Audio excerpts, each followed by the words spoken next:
Hi, everyone. Thank you for joining us. My name is Stephanie Sandala. I am Programming and Outreach Specialist here at LibraryLink NJ.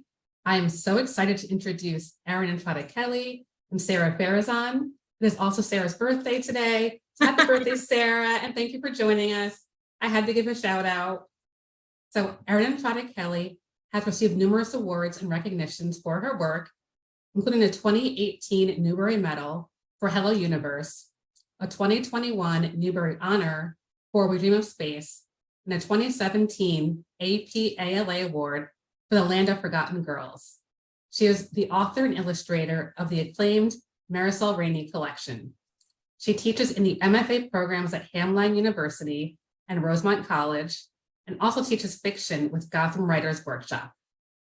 Sara Farizan is the award-winning and critically acclaimed author of the young adult novels Here to Stay, Tell Me Again How a Crush Should Feel, and a Lambda Literary Award-winning If You Could Be Mine. Her latest novel, Dead Flip, is her favorite book she's written. I also agree. She also had a dream come true in writing a DC Comics middle grade graphic novel, My Buddy Killer Croc. She lives in Massachusetts, and thanks you for reading her work.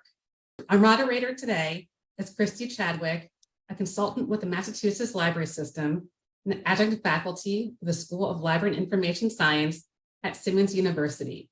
Thank you, Christy, for being here. Thank you, Erin and Sara, for being here. We're so happy to have you. Thanks for having you. us. Yes, so happy. All right. Well, let's go ahead and get started. Hopefully you had a chance to look at my questions beforehand. I did send them out, but really the first thing I want to talk about with both of you is obviously your latest books. And I'm going to start with you, Sara, because as Stephanie mentioned, 2022's Dead Flip, you have totally admitted is your favorite book that you have written so far. And I'm going to ask you why at the end of it. But for those who may not have gotten to it yet, it's a story about three best friends. And I love it when it's not just two best friends, but three best friends. We've got Sam and Corey and Maz, who have basically been torn apart during their years. Sam disappeared 5 years before, and Maz and Corey have differing opinions on what happened to him. And both of them are honestly trying to, avoid their past and hide from it. But now Sam has returned, except that he is still the same age he was when he disappeared 5 years ago. And now the others really need to find out the truth of what actually happened 5 years ago with Sam, even if that means finding out some truths none of them have ever wanted revealed to anybody. So tell us why this is your favorite book. And really, tell us the inspiration. We can see some of it, obviously, but there's more to the story we know.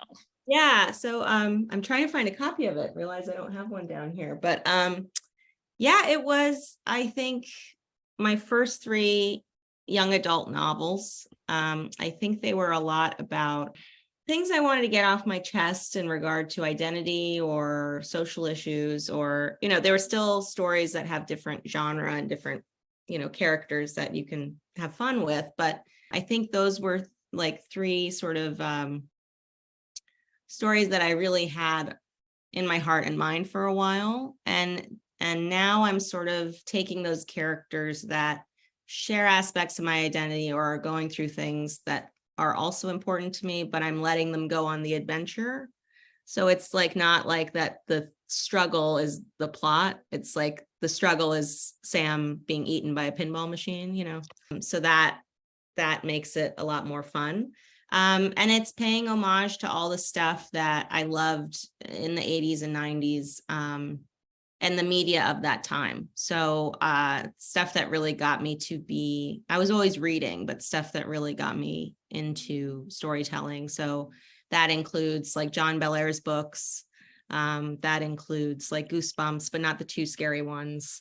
And then TV programs like Erie, Indiana, or Are You Afraid of the Dark, or Goosebumps, and the books for Goosebumps too. But just that kind of media of like, Halloween's fun. Here's a spooky, scary story, but it's not too scary. And what also you're able to do in horror, even though it's not that scary, it's more horror comedy, but is that the horror is allowing you to talk about stuff that's deeper in the surface, right? That is not so direct. So this book, yes, it's about friendship and nostalgia and like the good old days and who were those days good for, right? It's not like they were always so great. But I think also it's about literally outgrowing a friendship. Like when you're in middle school, you have a fear of like, my friends are outgrowing me, whether it's because of socioeconomics, they're physically moving, they're in a different social strata. Puberty is a big part of it. Like, so the literal outgrowing of friendship. And here we have Sam, who remains 12 and is reunited with his friends who are now seniors in high school, but they're happy to see him, but also freaked out about it. And that Corey and Maz are estranged. They have to kind of reunite and babysit their old friend and be like, why is all this weird stuff happening in town now that he's back? And also, all three of them shared stuff that I think I went through and I'm going through, not being eaten by a pinball machine, but certainly Corey's being closeted, and also like having best friends that are boys, but then there's an age where society sort of imparts that like that's not okay, especially in that era of 1992. So 87, 92. So and then Maz is Iranian American, although I'm born and raised here, but he came here when he was young. And Sam is sort of like me, where my friends are starting families and buying property, and I'm like, but do you guys want to play, or what you guys doing? So I think it's a lot of that.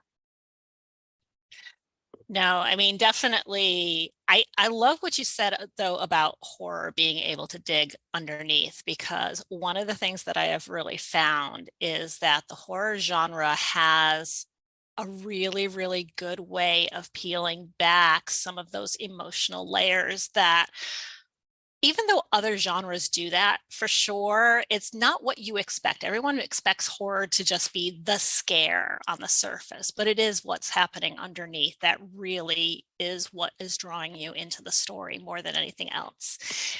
And I have to tell you that I have a pinball machine in my parents' basement, and I don't know if I can ever play it again. Thank you, Sarah. Oh, I'm sorry. Well, which one is it?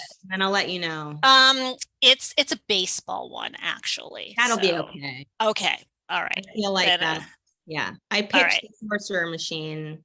Yeah. I mean, it's on the nose, but like, it's an actual machine made by the Williams Company from like 1985, and it has red eyes in the back of the play field, and it has commands like "feel my power." And I was like, okay, buddy, like that's a little.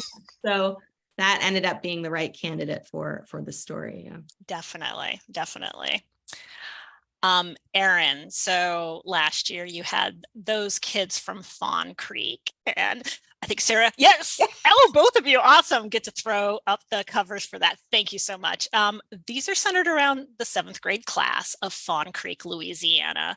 And, 7th graders, these kids really live constructed lives because there's no place to lose yourself in a small town. Any of us who have grown up in small towns really know that, unfortunately, everyone knows everyone. And even if they don't necessarily know everything about you, it feels like they do. And then Orchid Mason arrives and really brings a ripple effect that not only begins to break down a lot of these constructs, but really reveals that finding yourself may be more important than getting lost in the crowd. So tell us about this ensemble of characters, and especially this age range of 7th grade, 12 to 13 years old. It's a striking time in everybody's lives. So I'd like to hear more about that. Well, you kind of said it. I mean, that was a great summary, by the way. Thank you.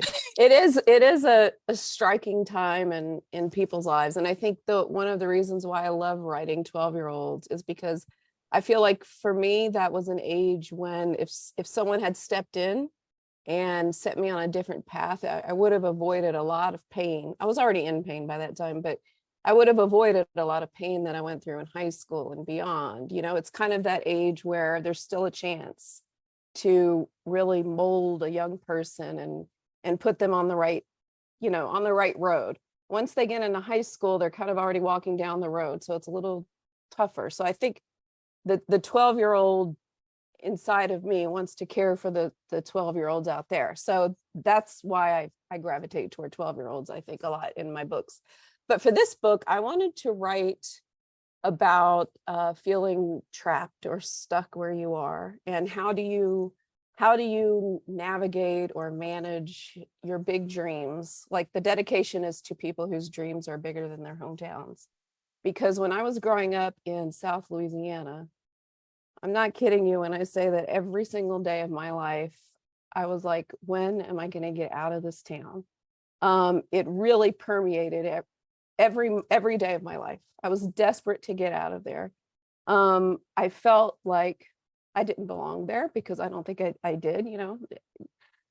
There's things that I love about my hometown, Lake Charles, Louisiana, obviously, but I didn't belong there. It wasn't the place for me. So I grew up a lot thinking, am I the weird one, or is everyone else weird? I think it's just like everyone is different, right? So I think neither of us were weird. I just wasn't in the right place, because the things that I thought and believed did not match what anyone else seemed to think or believe. And I had a big dream to be a writer. I had a big dream to leave the town, but it was hard to see a way out, because I wasn't a good student. And I didn't assume that I would be able to go away to college, because my family didn't have money. So it's kind of like, how am I ever going to get out of this place? So I really wanted to explore that. I made Fawn Creek much, much smaller than my hometown, because it kind of gives, similarly to world building. Well, it is world building.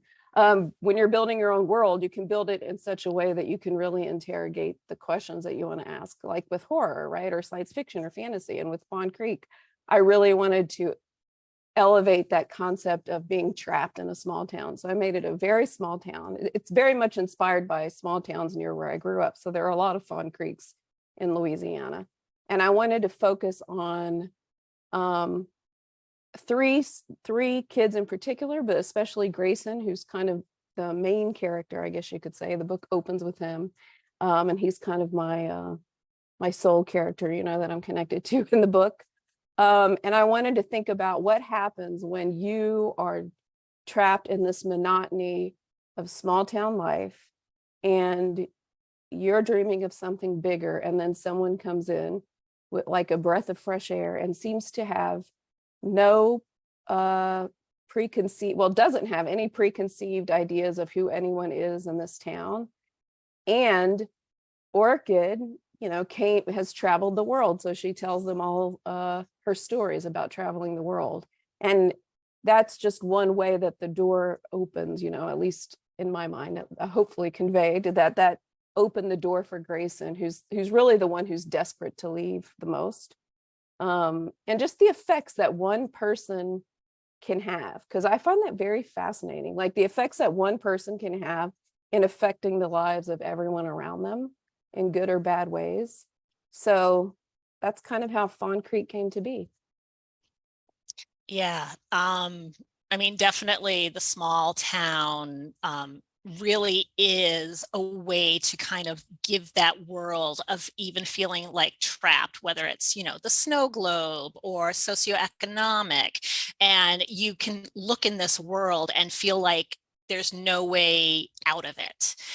And just these characters that kind of came through with this, it amazes me, at my very advanced age, to realize like we were so free when we were that age, but when we were that age, we felt so trapped and had no place to go. And I think that you found the ways through the story to really kind of be able to show both sides of both that trapped and that freedom from all of the characters you had in it. So that was great. Thank you. It was a lot of fun to write Yeah. so many characters. That was another thing. And ensembles are hard. Yes. Just from reading, it feels like ensembles are hard. So I can't imagine from writing too. Yes, it is. Yeah. And I think, like, kind of related to what Sarah was saying, like each book is something different and asks something different of us. But I think that I'm sure Sarah would agree that, well, you know, you want to evolve. You don't want to keep writing the same book. So I always want to challenge myself each book I'm writing. So from a writing craft standpoint, I was like, you know what, I'm going to have a huge cast. So I think there's 12 points of view in the book. So I'm like, this is what I'm going to do. I'm challenging myself. So I was proud of that. So thank you. You should be. Here's the thing, Erin makes it look very easy, right? When you're reading it, it's like flowing. You're like, oh, it is hard to have that many people talking, and however large or small their role is, like, it is really difficult. And Erin just makes all her stuff look really easy. And I'm glad that, like, she's a very kind person and I like her, but otherwise I'd be like, gosh, you know.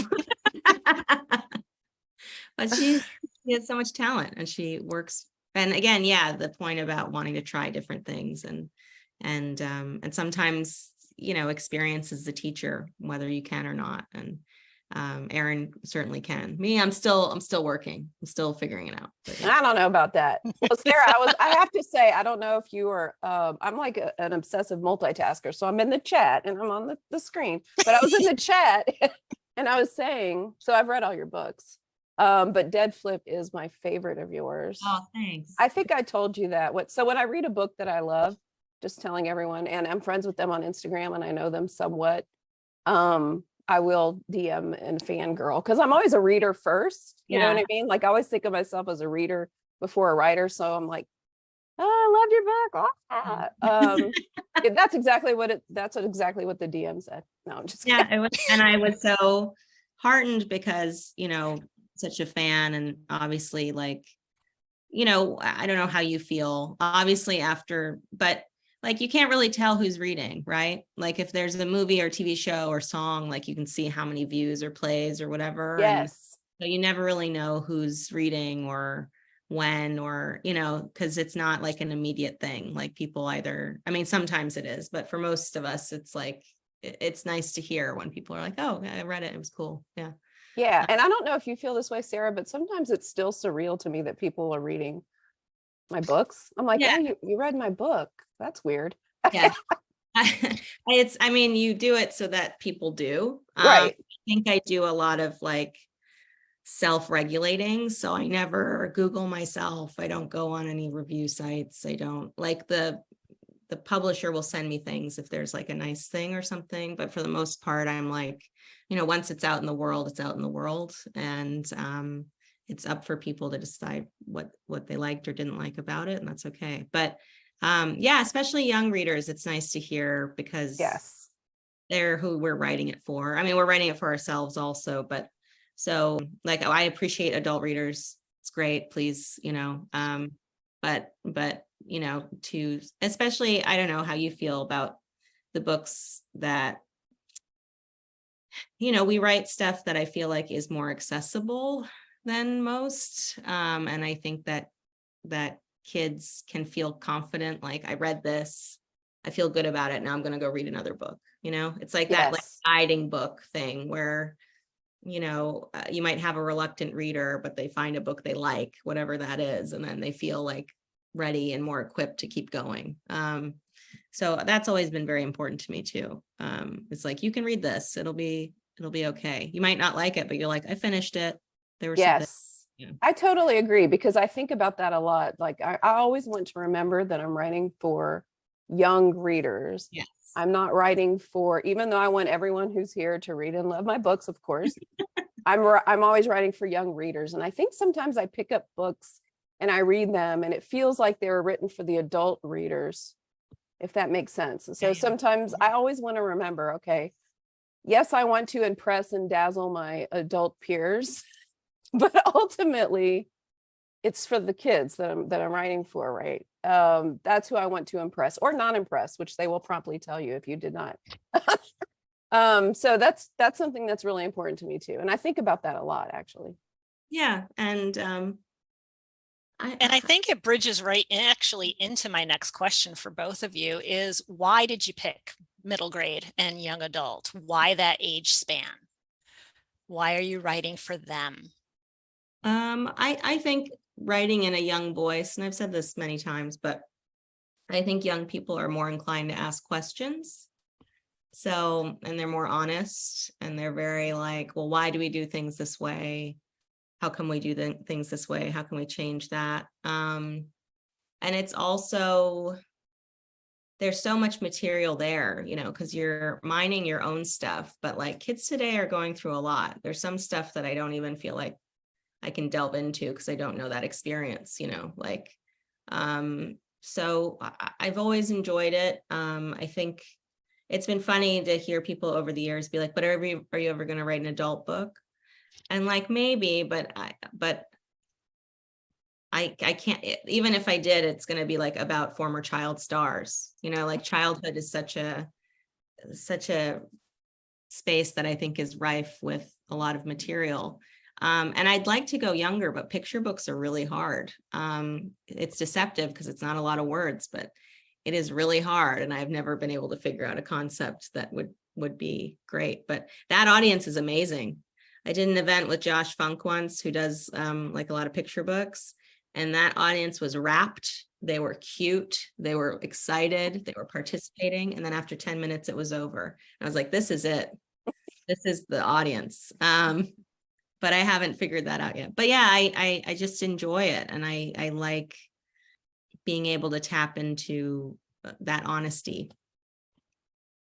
Yeah. Erin, do you want to add? Yeah. Yeah, I would have to say the honesty is a big part of it. I feel like I tend to like kids more than I like most adults, because they're so full of imagination. They're so honest and authentic and genuine.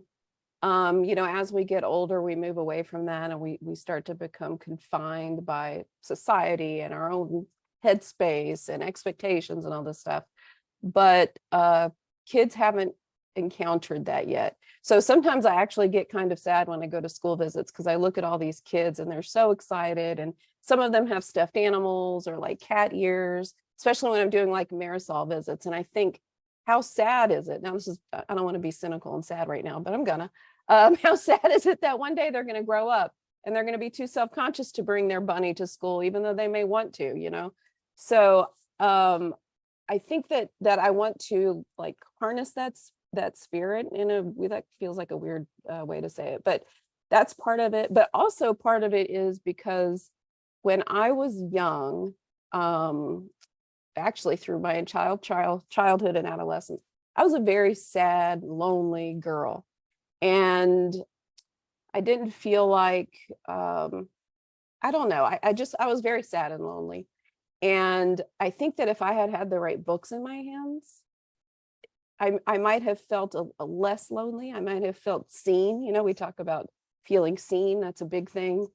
Sometimes I would feel seen, but if I had had other books in my hands, maybe that could have helped me. And one thing that stays with me is I spoke to this book club of kids once about one of my books, You Go First. And this little girl, I'll never forget this. She said that she read it with her mom. And she said, I like your books, but my mom doesn't like them because she says that the kids should just go talk to their parents.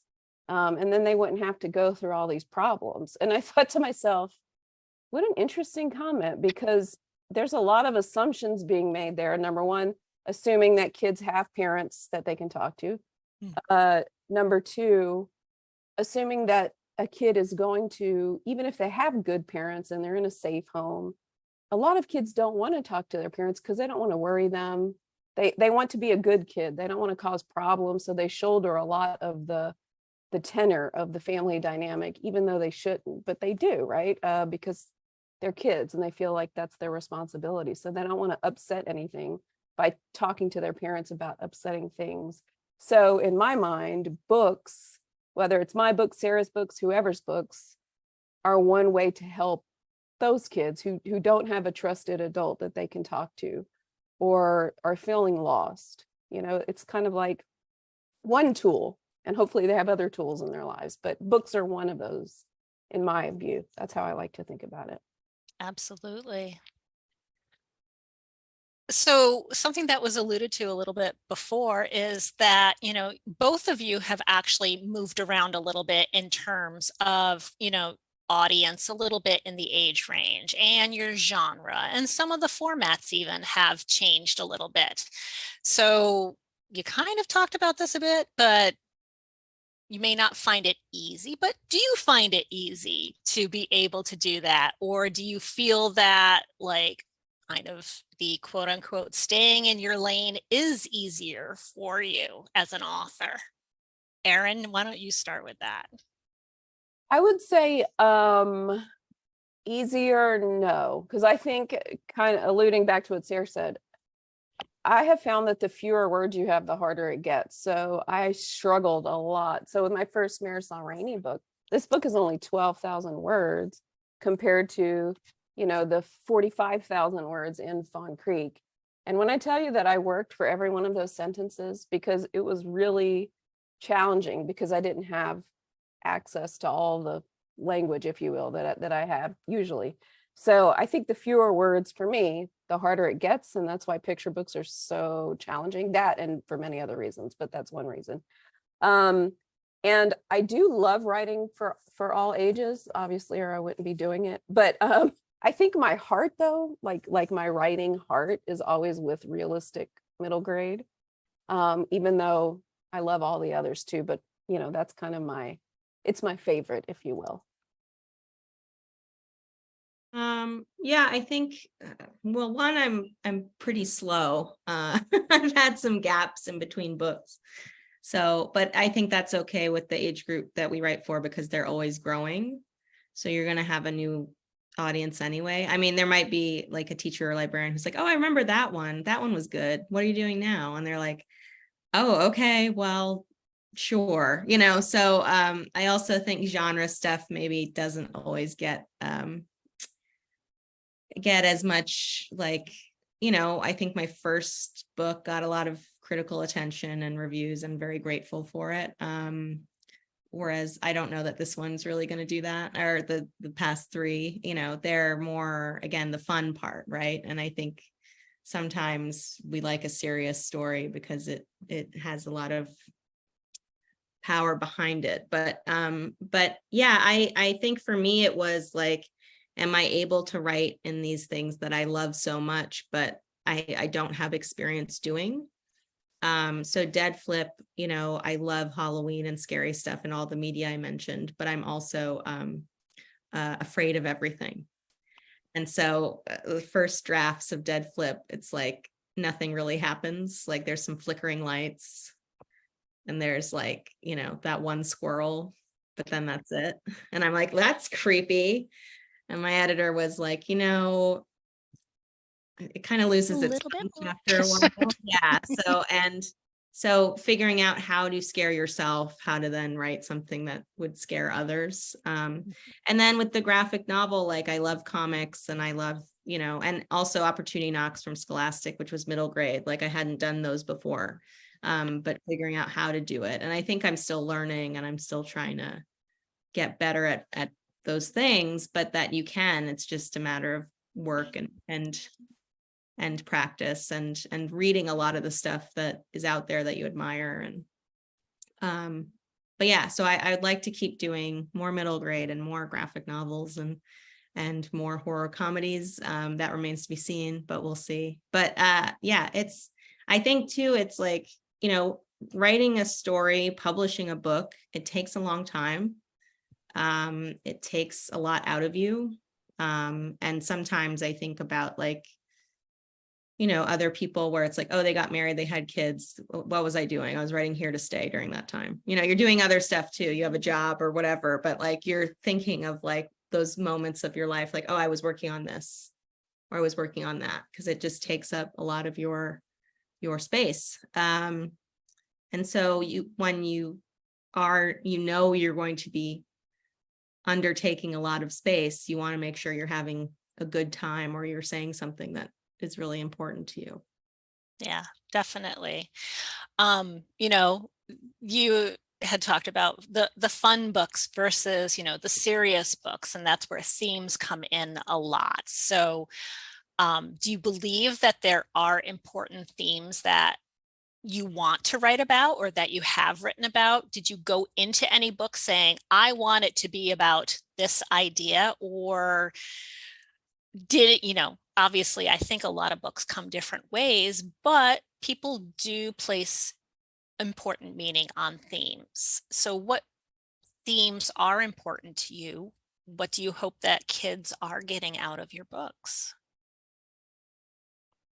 Well, for me, it's like, I don't think you go into a book thinking about a theme. They sort of emerge over time and what the story is. But I knew because my buddy Killer Croc, I had to pitch it. So I knew it was going to be about a kid named Andy who is new to Gotham City. And his childhood hero is Killer Croc, who used to be a wrestler, but is now a villain in Gotham City. So that idea of a kid having to decide, like, your mentor who teaches you how to fight against bullies and, who you idolize is maybe not the greatest person. And like, how do you, like, who is a good guy, who is a bad guy, and how do you make those decisions, and which grownups are in your corner and which aren't? And then with Dead Flip, yes, I had the idea or the theme of like literally outgrowing a friendship, like all the feelings associated with that. But I think other themes emerge just from who you're writing about and I think, Erin can speak to this too. Like, we're writing different stories, different characters, but a lot of you can tell which is an Erin Entrada Kelly book. You can hopefully tell which one is my book, even though we're writing different stuff. It'll have those same kind of elements to them. Yeah, I would have to agree. And I have to say, I don't really think about theme when I'm writing, but obviously they come through. And I think probably all of my books do have an element of, a kid who feels invisible or is trying to feel seen. I think that's kind of a common theme, but I don't really go into it thinking about that. I think a lot about who I'm writing the book for. So I think a lot about the reader on the other end. And sometimes often the reader is me, but sometimes it might be even a character in the book. Like when I think about Fawn Creek, I feel like I'm writing it for Grayson, right? Or the little Graysons out there who are going to read it. So I think themes come through organically. I almost worry, and I don't know that if this is true, but I think it's true for me. I think if I thought too much about theme before I started writing, it would upset the writing process, because then it would be a little bit too cerebral. Would you agree with that, Sarah? Like if I'm like, I'm going to write a book about, this, then. Yeah. I've also always wondered like how you start your stuff, because I always start with like the voice of a character.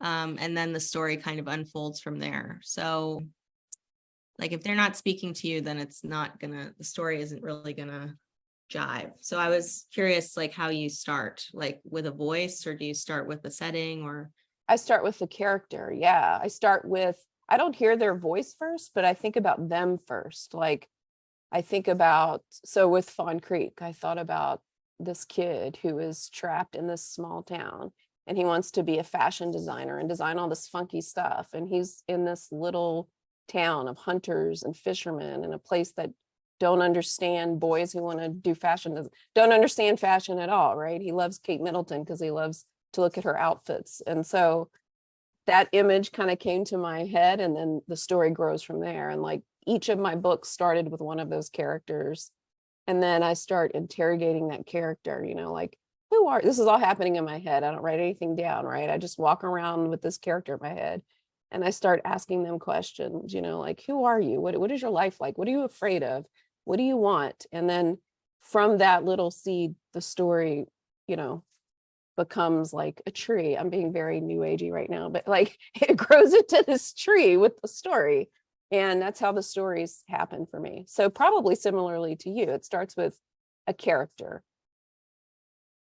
yeah, and you're not new agey, you just sound like Grayson's mom's pillowcases. I loved that line. Like when he says to Orchid, like, you sound like my mom's pillowcases. You're just, again, you make it look very easy and natural, and yeah, and it's just, you're very cool, Erin. That's all. You're also very cool, Sarah. Oh, Mutual Appreciation Society. Yeah, I love it. And obviously you two have a lot in common. One thing obviously is that you're both award winners. Sara, I mean, 2014, you had your Lambda Literary Award for If You Could Be Mine. You've placed on the ALA Rainbow List. There's been several other awards you've gotten. Erin, same for you, including the 2018 Newbery Medal for Hello Universe. Do you think that these awards, once you get them, do they influence your work at all? Do they scare you? I can give a quick answer to that. No. Good. They don't scare me. So give me all the awards you want. I'll be fine. All right. Okay. No, they don't, for me, they haven't changed anything about my writing. I mean, it's changed my professional life for obvious reasons, exposure, blah, blah, blah, all that stuff.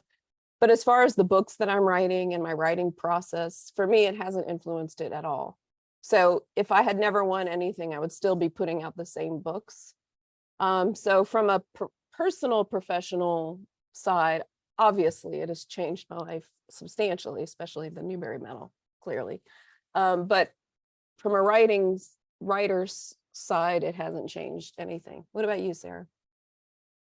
For me, I'm very appreciative and grateful, and you're like, wow, really? Like, it's so nice, and thank you. And there's so many other great books. And so part of it is like the book resonated with people. Part of it is luck. Like, there's just a lot that goes into political, I don't know. There's a lot that goes into a committee for choosing stuff. And I'm so grateful and hope that one day I will get nominated for something else. But if I don't, that's okay. I think my main goal has been just to keep doing this, like to keep telling stories that people want to read, however small or big. The awards are great because they put more attention on your work and get the word out. On the other hand, then, I got a lot of those accolades and everything in the beginning.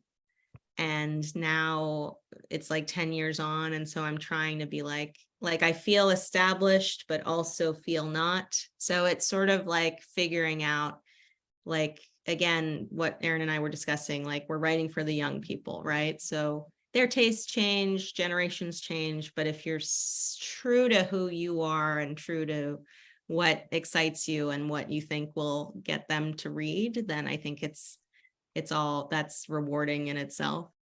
I think there's something to be said about awards that's great for like maybe giving you more of an advantage to continue to publish, or maybe your advance is larger, or that sort of thing from a professional standpoint. It's great if you get them. It's great if you don't. Like if you're allowed to write books that kids want to read, that's pretty great. Yes, I agree. You got to stay true to you, right? And there's so many books out there that I'm sure we've all read that are amazing, that have never won a single award. And there's books that I read and I think, why is nobody talking about this? And I want someone to read it so I can talk to them.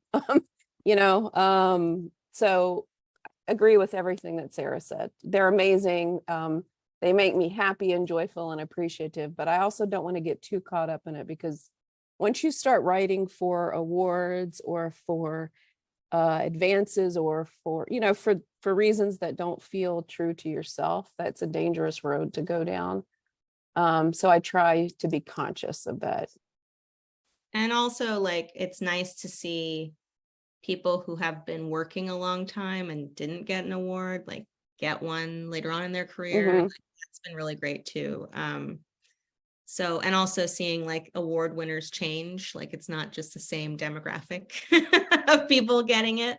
So, Yes, we won't definitely. get that whole discussion, but that's been really great to see also. And I think that just speaks to like, there's a lot of different authors out there now than there were, and there's hopefully more to come.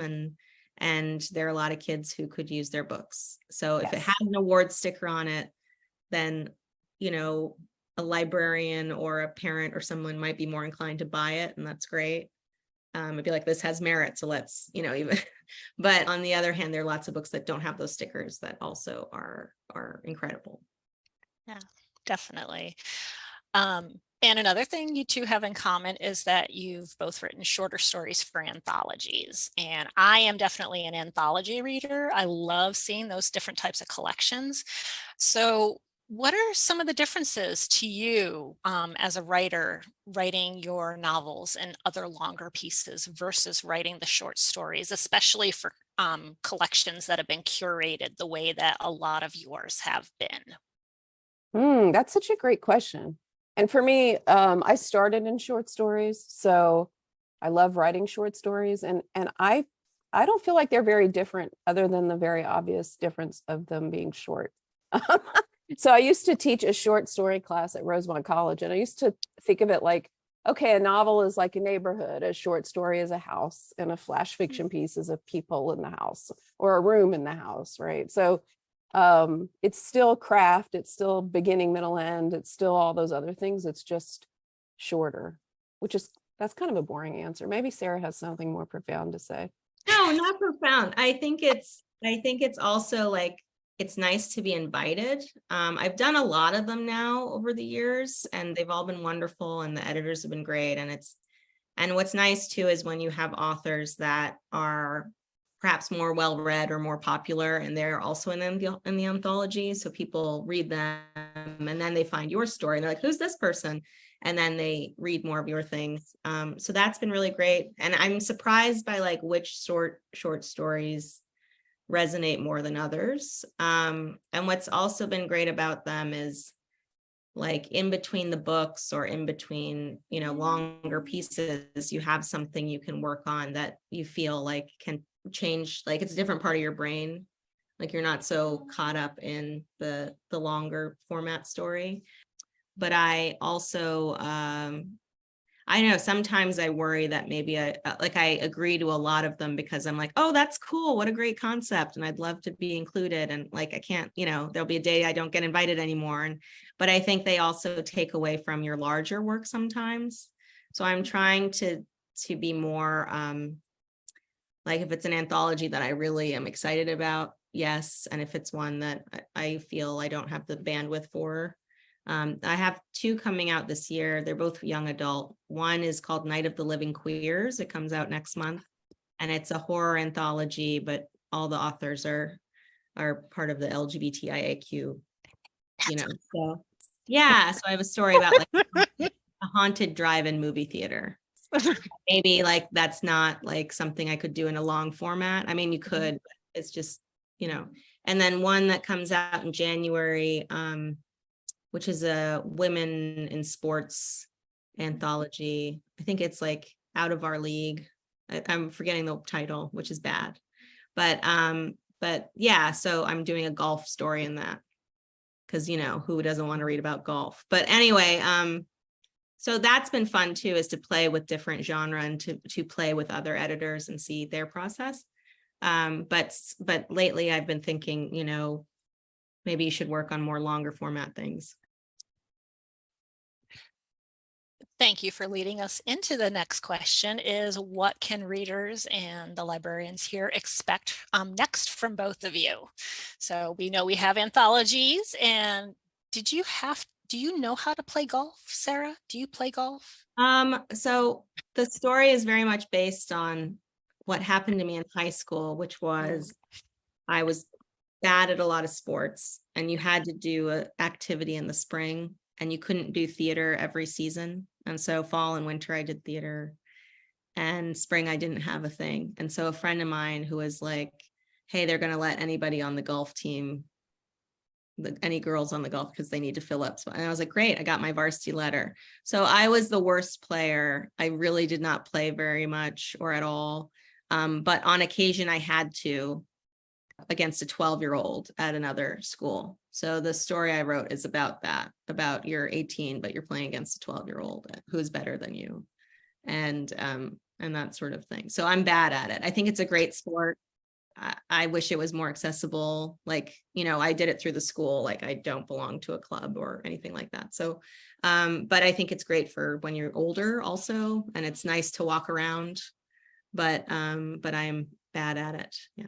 I need windmills, and the little ponds next to the little drawbridge and stuff for playing golf. That's me. So I understand. But we want to know what Erin has up next. Yes. Does not involve golf or any sports. I'm so excited because in March, I have a book coming out. It's called The First State of Being. I just recently released the cover like a few weeks ago, and it has time travel. So I was really excited because I love time travel books, and I've been wanting to write one for a long time, but the right one had to find its way to me, if you will. You will. So I wanted to show you too, because I'm editing it right now, and this is what it looks like. This is the second draft, because look at this. So this is it, but I promise it'll be better than, don't be scared that it's not going to be good because it has all this cross outs. I'm making it better for all of you.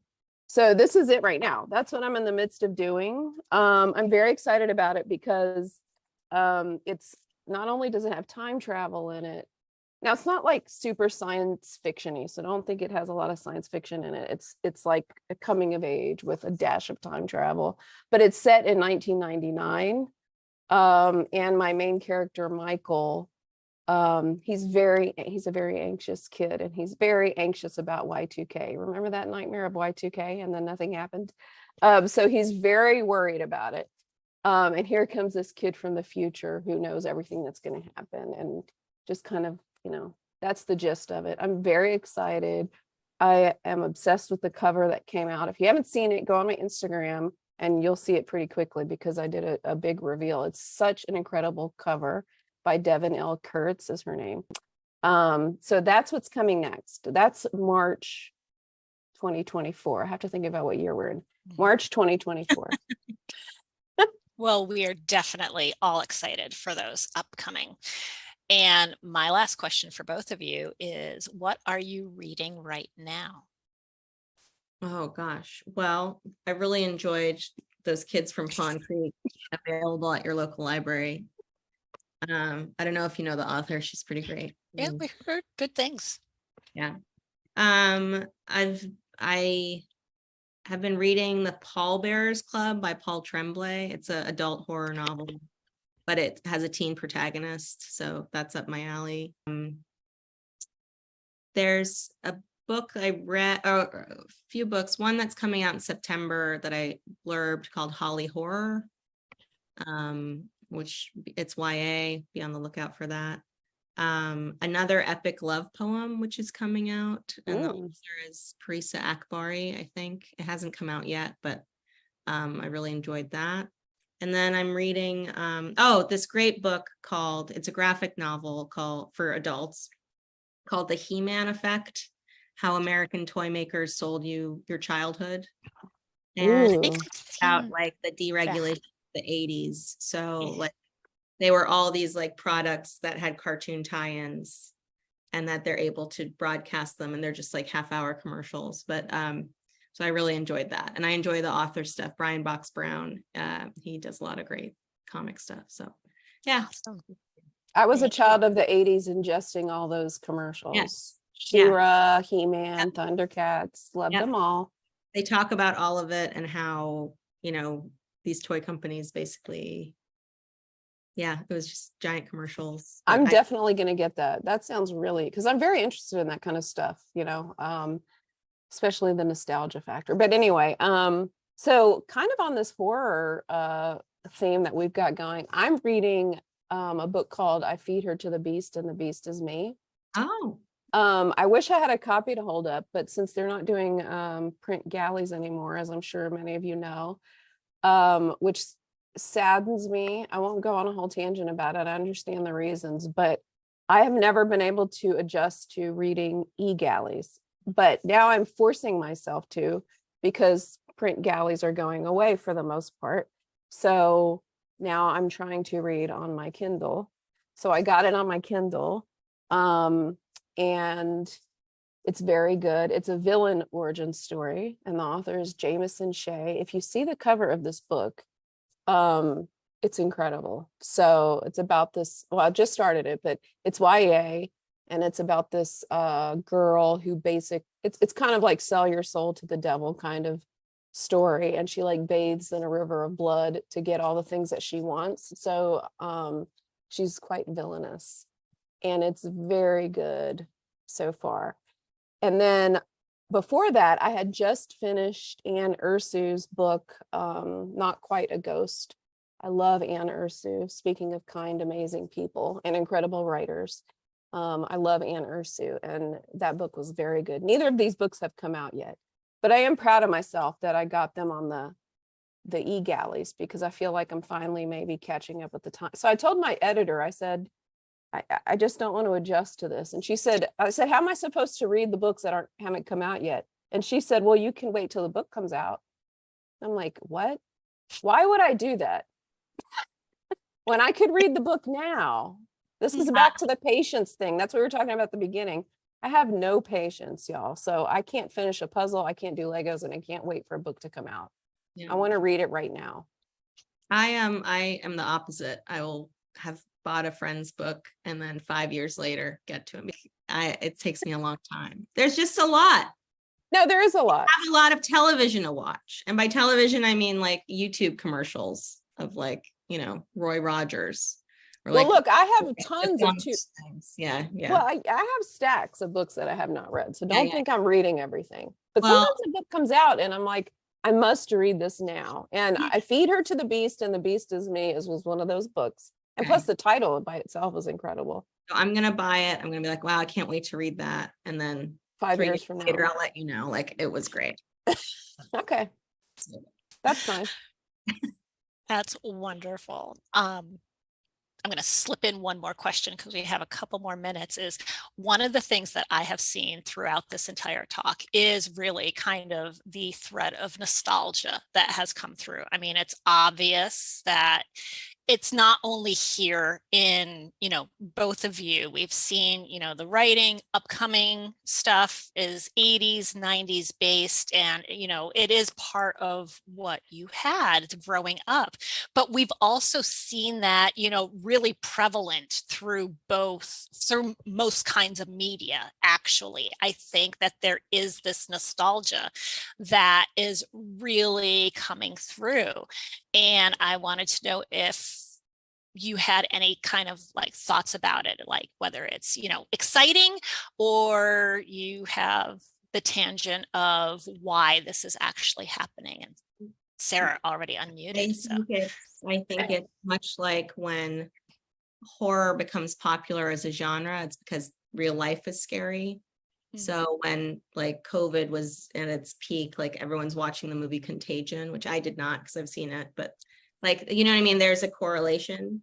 Mm-hmm. And I think the reason for all the nostalgia, and I have a lot of nostalgic hobbies that I enjoy, but I knew that I need to cut back on, because the reason I think for nostalgia is when there is uncertainty about the future. And I think there's a lot of that, and that doesn't mean the future should scare us, although a lot of it is scary. I think it has to do with like, nobody knows, and nobody ever does. But I think there was maybe an optimism that is lacking lately. And so I think that is often why we go back to things. And also the tricky thing with nostalgia is the reworking of memory. So when we say the good old days, or the like, who are they good for? And somebody's childhood memory might be really great and strong and prevalent, and you have that fondness, but that doesn't mean that there aren't problems with it, or there aren't things that weren't so great for someone else who was in your class, or like your classroom, or like whatever. So I think that can be dangerous. I think it's a lot of fun. I also think we're sort of like glossing over things that were not fun. Like, it's like the vibe, the 90s vibe. It's like, yeah, but there were a lot of also not great things then too. So I worry a little about that, but I'm excited to listen. My timing's always been off, always been a trendsetter. And so I'm glad that everyone's catching up to liking old stuff. But one day my timing is going to be just right. And I hope it's in the future, wherever it's going, and think about what's next. Great. I agree with all that. Everything you said, I agree with. As far as nostalgia goes, you said it perfectly. That's exactly it. The ups and downs of it. Yeah. And Wow. also, like, from that He-Man Effect book, like, he explains that nostalgia was, I'm gonna get this wrong, but it was like from World War I or World War II, where like Swiss soldiers were on the beach, like thinking about back home. So that's sort of like, that's where the word came from. So it's sort of like, and that's war, and no one wants to go through that. But the idea of like, we're thinking back to home, we're thinking back to things that made us feel safe. And some of those things are great. It can be a parent, it can be a teacher, it can be a book, it can be a movie. And some of those things are not, like, so being wary of what feels safe to us versus what feels safe to everyone and includes everyone, I think. Yes. I'm a firm believer that there's no such thing as the good old days. There's just different days. Yeah. Time is ever evolving. So there really is no such thing. Yeah. Because And if you go back to like Aristotle, he was complaining about the good old days. I mean, so there's really no such thing, right? and also time is kind of make-believe now. Like, I know it's going, but these past few years, I've sort of been like, it's all kind of make-believe, sort of, like, I know it's going, right? I know, like, an hour has passed, whatever, but like, we could be in any sphere doing this. And I don't know, it's just, time has been it's unforgiving, but it's also weirdly magical. And I don't know. Mm-hmm. It's true. And I'm humans are the only animals that mark time. Yes. Right? And I'm So- excited for Erin's time travel book, which will again be made to look very easy. Well, I don't know about that. And it'll have all the answers for us. Oh, well, no forward to that. pressure. No, not at all. Well, Sarah and Erin, I want to thank you both so much for joining us for this last hour and just, really showing us how middle grade can definitely be adventurous and nostalgic. And just hearing the two of you together, it feels like you two talk to each other all the time. It really does. Well, we should, but Erin's busy. Erin has a lot more prestigious awards. Erin has a lot going on. I'd be happy to. I'm around. If we were closer, we would definitely hang out. Hanging out, yeah. Because yeah. But you know what? If the New Jersey Public Library can bring us together, Anything is possible. every couple of months, no problem. Happy to do Oh, it. every couple months. Yeah. How about every week? We'll do this every week. Well, I don't know. That's a lot of administration. And you have things to do.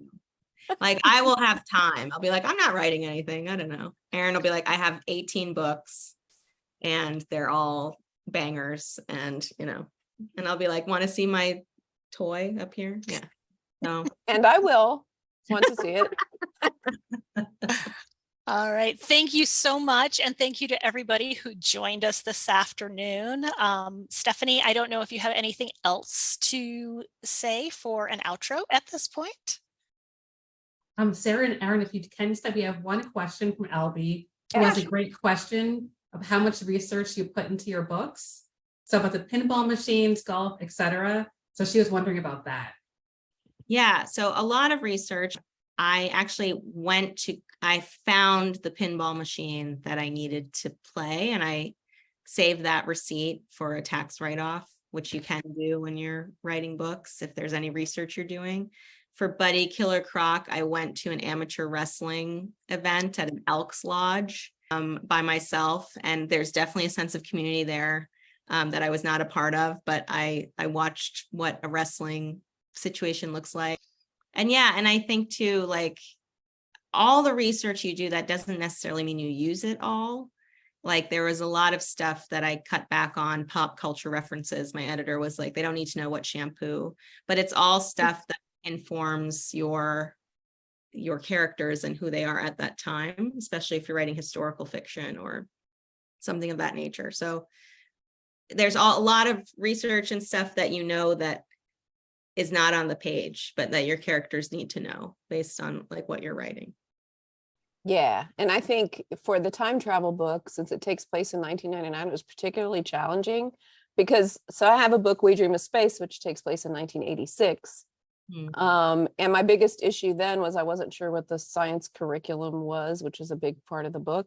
So I found teachers, love teachers and librarians who sent me textbooks from that year so I could see exactly what kids were learning. But 1999 is very tricky because it's that weird period where you can't really remember, like, did how many people use cell phones? How prevalent was the internet? You have to like remember, like 1999 is a weird time. So I had to do a lot of digging to try to figure out like how common was the internet in 1999 and how were people accessing it? I couldn't remember because it's just, the digital technologies were moving so fast back then, as most of us know who were around. So it's hard to pinpoint, but it was also a lot of fun, trying to figure it out. And I got to write in something about CDs. Remember, we'd all get those CDs to get on the internet. Yep. And yeah, the media, I wrote a short story called It's the End of the World as We Know It, that's set on New Year's Eve of 1999. And they think Y2K is going to happen, and it doesn't. But I think that's also why I watch a lot of commercials, is because they are marketing to what's important to people. And so there was a Nike commercial from 1999 where like the world is kind of falling apart, like all the Y2K stuff has happened and they're just like wild animals running, but there's a guy who's just running in his Nikes. And so there's a lot of that kind of like we're listening to NSYNC and having a good time, but there's also this like, again, uncertainty of the future and what's going to happen. So one fun thing I did was I got a bunch of TV guides from 1999 because I was trying to remember, like, off of eBay, because you can get anything on eBay. So I was flipping through this TV guide and I'm like, oh my gosh. First of all, it was nostalgic just to flip through a TV guide, but it was amazing to remember, like, okay. And the articles give you a sense of what was going on that you've forgotten, There's a great podcast I'm a big fan called TV Guidance Counselor. And the host, Ken Reed, he's a TV enthusiast and he has a TV guide collection. And he has the guest pick a TV guide. And then you talk about what you would pick from Monday to Friday at 8 p.m. So I highly recommend. Yeah. You have a lot of recommendations today. I've written down Night of the Living Turkey. I'm just excited to talk to you, Erin. No, it's been several years and I'm like, when will it happen again? I don't know. Well, that's not true. I DM'd you about your book. That's true. But then I was like, now what do I do? We don't have to talk about me. We can talk about other things. You know what? You write me a note and you say, do you want to be friends? And then you put yes, no, circle one. Oh, God. Do you want to meet at the skate park later? Yes, no, circle one. That's what you do. All right. No pressure. Well, thank you both for taking time to answer that. And Albie and Cadence, I love that you're holding up your favorite books of Erin's. Yes. That is so great to see. You're making me so happy right now, especially Cadence with her cotton candy earlier. My best friend has a cotton candy machine. She's in her 40s. And people ask her to bring it to weddings, to parties. Yeah. Just get a cotton candy machine and put it in your house. They know that, my friend has it. So they're like, come on, bring it to our whatever. Wow. She does, and makes everybody happy. Yeah. You know what I have in my house? You'll like this, Sarah. I have 4 of those gaming cabinets. Speaking of nostalgia, you know how, I know we're going over time now, but you know how they have those gaming cabinets you can buy the arcade games now? Yes. Yeah. I have 4 of them. Like, right over there. I have Pac-Man. Wow. Ms. Pac-Man. Yep. Harder. Which also has Galaga on it, which is my favorite. Oh, yeah. I had a friend who you could get those games and just play it on your PC. Like, she figured out how to do it. But I always thought, like, okay, if I made like an exorbitant amount of money, like what game would I have in my, and have the space for? And I think about that more than I should. Like the Teenage Mutant Ninja Turtles, remember 4-player? Yeah. They all had that same format. It was like you just 2 buttons. So it was that, Simpsons, and X-Men. And those 3 were my trifecta of like, I just want to play these. So I don't know. I just think that'd be so much fun. But then maybe it's not fun when it's there all the time. Like, do you play it a lot, or are you like? I play. It's still fun. Okay. Now, Joanna says Cubert, but I always thought Cubert was too hard. I wasn't good at Cubert. Yeah, It was a good game though, and I Cubert was had cute. the opportunity to go. I just went by myself. I don't know why I said opportunity. I was just like, I'm just gonna go to. I was in the Bay Area for the book festival in May, and so I was like, you know what? I have some free time. I'm gonna go to the pinball museum they have in Alameda, and you just pay $12 at the door, and then you can play whatever. But they had some pinball machines that I'm like, this would be so cool to have, but I would just be so scared. Like they had a Tales from the Crypt one. Oh yeah, I love Tales from the Crypt. The Addams Family one. Like, I don't know. It's a neat thing to have, but there's Crystal something. Castles was good. Jennifer Yes. in the chat says that was a good one. I also like Dig Dug. I don't know if anyone remembers Dig Dug. Sure. Yeah. This is important book stuff. Well, it's research for maybe, there's some writer out there who is like, you know what, I'm going to write about Dig Dug history. Yeah.